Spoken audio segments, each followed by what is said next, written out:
I have had that blessing all my life, every single day. And what I do ain't easy. It's hard. I don't guarantee it. It's rough. But I cannot wait to wake up at 4 o'clock in the morning and do what I do. So that's a long answer, boring story to your question, but my little storm was getting in trouble in first grade. Well, but the thing is, you mentioned about that a lot of people don't know that calling yet. Yeah, they don't. I see people all the time where they just, they got a job and they don't like it and they hate it and da-da-da-da-da-da. And everybody's special. Every human being is special. They have special gifts and abilities and talents. And I do children's ministry, by the way. Yeah. And we ingrain that in these kids' mind, K through 5, that you're special. Nobody on this planet can do what you do. How cool is that? That's awesome. And you've got to be able to follow those gifts and what you've been given, find your passion and follow that, and you'll have an amazing life. And it just seems like some people don't know, and they're 30 and they're 40 and they're 50 and they're 60 years old, and they're still floundering. They hate their job, they hate their family, they hate everything. When you get plugged into what you've been called to do, life gets good. Amen. It really gets good. Amen. I oftentimes say it like this, that like when God placed you on this earth to do a plan or a purpose, there's no plan B. So when you don't walk in that plan and purpose for your life, then the earth is void of something. There's a gap.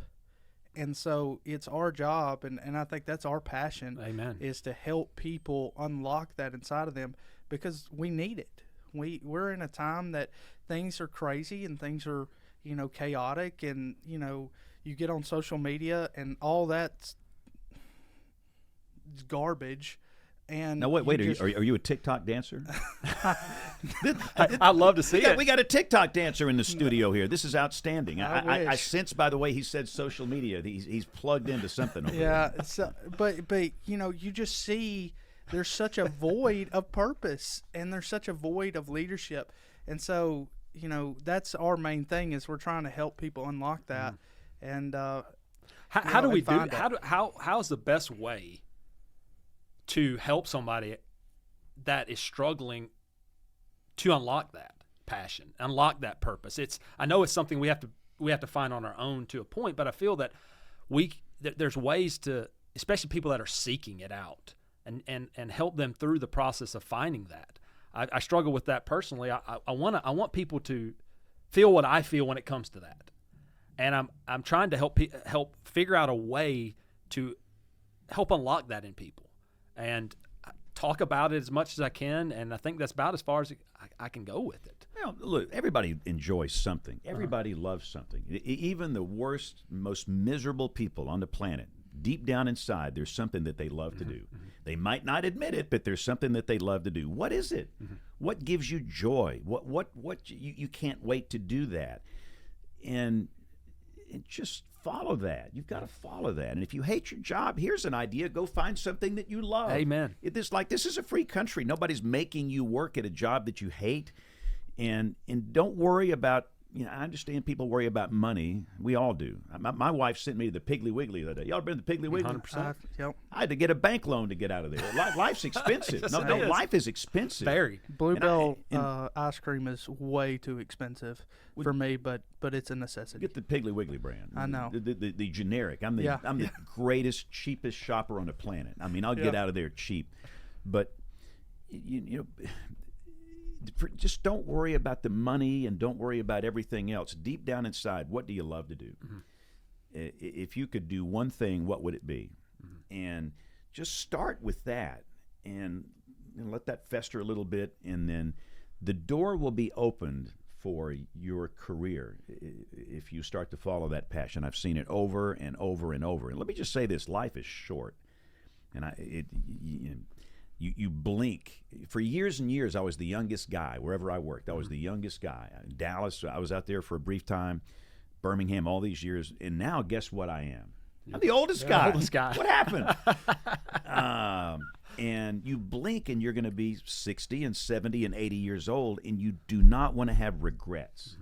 You don't want to have regrets. You didn't take that chance. And often when you follow your passion, guess what you have to take is a chance. Yes. And the only place to get the fruit is where? When you're out on a limb. That's it. and it involves risk, it involves a chance, but you don't want to have any regrets. And so, what is it? What makes you happy? Yes. Follow it. I like that. I think a lot of us, we get so wrapped up in what other people, with social media especially, we get wrapped up with everybody else is doing, and I want to be like that person, or I want to do what that person does, and the fact is, audience, people that are listening, there is, on the other side of the cameras that you see, there's a life that is lived that people are feeling the same way you're feeling. Oh, they're chasing something just like you're chasing. So if you can forget what they're doing and identify what your passion is, that's when that's success. To me, that is success. Is when I live a life of fulfillment. I feel like I'm doing what I'm called to do. Mm-hmm. I love what I do. That is success. There's not a dollar out there that can make you be successful, because all you're going to do is continue chasing it. And another thing is, people say, well, I'm not successful. Well, what defines success? Yeah.